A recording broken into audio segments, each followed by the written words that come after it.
Agora a hora dos destaques internacionais da semana. Louco por futebol, Fábio Pinel. Boa tarde. Está na hora de falar sobre os destaques do futebol pelo mundo. E eu começo com os amistosos internacionais entre seleções. Em Portugal, Hélder Postiga e Cristiano Ronaldo foram os principais nomes da goleada dos donos da casa sobre a atual campeã do mundo, a Espanha. Surpresa? Não. A mudança no comando técnico deu sangue novo à seleção portuguesa. Demitido, Carlos Queiroz deu lugar a Paulo Bento. E a Fúria paga o preço de ter muitos jogadores do Barcelona.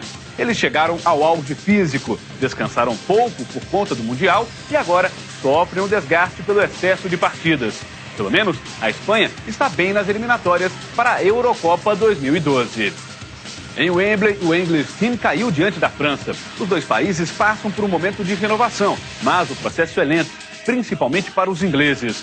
Os Blues vão aos poucos apagando a má impressão deixada no último Mundial. Mas do jeito que estão, será difícil França e Inglaterra brigarem por títulos em 2012 e 2014. E o Messi? Não apareceu muito na partida contra o Brasil, mas as defesas não podem vacilar diante desse argentino. Ponto para Sérgio Batista, substituto de Maradona no comando da seleção argentina e que, além do Brasil, levou o país a uma vitória histórica sobre a Espanha por 4-1. Se por um lado a Argentina vai bem, por outro, dois dos principais clubes do país, não. O clássico River Plate 1, Boca Juniors 0 foi mais um exemplo. As duas equipes jogaram mal e explicaram por que não brigam mais por títulos.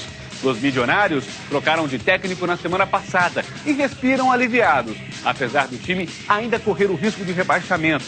Já os chineses seguem a passeio no torneio Apertura.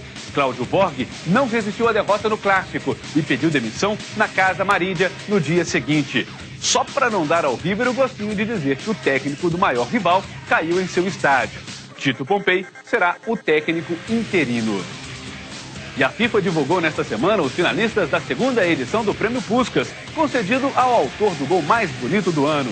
10 jogadores estão na disputa. Destaque para o gol de Messi contra o Valência, pelo Campeonato Espanhol. E ainda o gol do francês Nasri, do Arsenal, na partida contra o Porto, pela UEFA Champions League. A escolha é feita por votação pela internet. Para votar, conferir a lista completa e os gols, basta acessar o site da FIFA, www.fifa.com. O vencedor será anunciado no dia 10 de janeiro de 2011. E na Rússia, o Zenit sagrou-se campeão nacional pela segunda vez no último domingo. A goleada sobre o Rostov garantiu o título com 2 rodadas de antecedência. Conquista indiscutível. Só para se ter uma ideia, 8 pontos separam o Zenit do CSKA, segundo colocado. Vale a pena ficar de olho na evolução do futebol russo, principalmente porque vários brasileiros atuam por lá. Destaque para Wagner Love, do CSKA, artilheiro da competição em 2008, com 20 gols, e o Wellington, do Spartak de Moscou, artilheiro em 2009, com 21 gols e que lidera o ranking desta temporada com 18. E o Chelsea, hein? O time não sofria um gol em casa há 9 partidas e não era derrotado diante de sua torcida desde março. Não é que em pleno Stamford Bridge, os Blues perderam por 3-0 para o Sunderland, com direito à lambança do lateral Ashley Cole, no lance do último gol. Outra tropeção do atual campeão inglês deu ânimo à Premier League. Quem soube aproveitar foi o Arsenal, que está a apenas 2 pontos atrás do líder. O Manchester United vem logo atrás, assim como o Manchester City. A tendência é para que o torneio fique mais interessante agora. Na Itália, o Milan comprovou o bom momento ao vencer o clássico contra a Internazionale. Para a infelicidade dos nerazzurris, o gol do triunfo milanês foi do ex-atacante da Inter, Ibrahimovic. Os 3 pontos mantêm o Milan no topo da tabela. Já a equipe do técnico Rafa Benítez, que não tem jogado bem, está tirando o sono do presidente Massimo Moratti. A Lazio voltou à disputa ao se reabilitar de 2 derrotas seguidas, com a vitória no confronto direto contra o Napoli em Roma. Destaque para a atuação do brasileiro André Dias. Em Turim, o empate entre Juventus e Roma manteve os dois times na briga pelo título, apesar de estarem um pouco mais distantes do líder. E na próxima semana teremos os jogos da 5ª rodada da UEFA Champions League.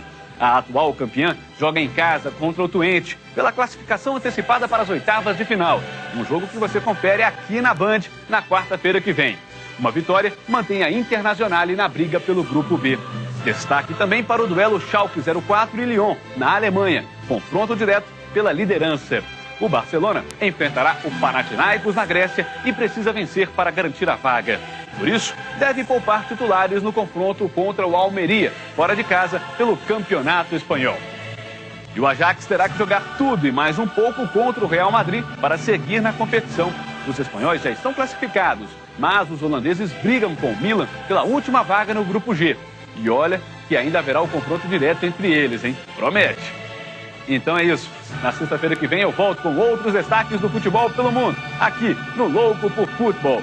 Um ótimo final de semana para você. Tchau!